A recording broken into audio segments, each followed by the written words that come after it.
Bahagyang nagkatensyon sa Makati City Jail kanina kasabay ng noise barrage ng mga inmate. Pero imbis na away, preso, mismong pamunuan ng kulungan ang kanilang inireklamo. Sinasaktan na raw kasi sila. Pinipilit pa raw silang magbenta ng droga sa kulungan. Nasa gitna ng aksyon si Hensel Kiling. Matagal na raw kinikimkim ng mga inmate na Makati City Jail ang sama ng loob nila sa pamunuan ng kulungan. Kaya kagabi, nagdesisyon sila na ilabas na ito sa pamamagitan ng isang noise barrage.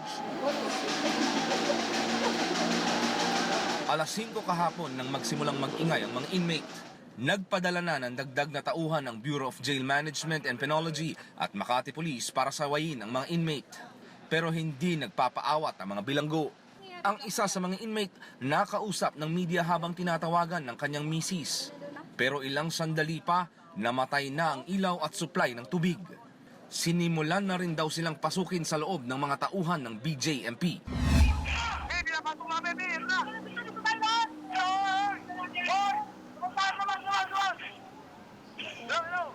Oh, sige lang, sige lang. Nang bahagyang humupa ang tensyon na dito na ikinuwento ng inmate ang kanilang mga reklamo.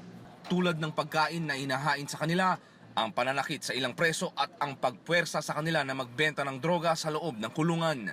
Isang police inspector Isnard Sempuego umano'y utak ng pagtutulak ng droga.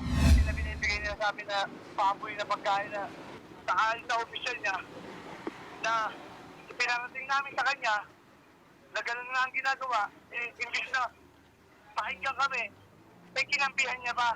Isang tauhan niya? Si Sarge Semprego, pinarating namin kay Wardina yung ginagawa ni Sarge Semprego. Natawan Wardina nga.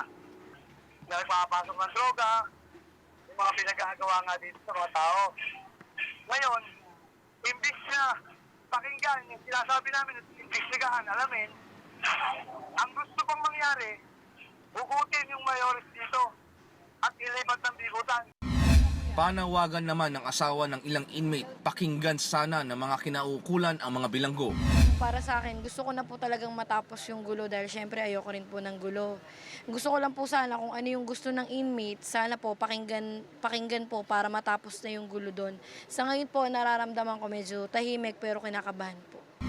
Tumangging humarap sa kamera ang warden ng Makati City Jail pero sinusolusyonan na raw nito ang problema ng mga inmate. Gusto naman ng nasa 600 inmate na makausap si Makati Mayor Kid Peña para personal na maipaabot ang kanilang daing.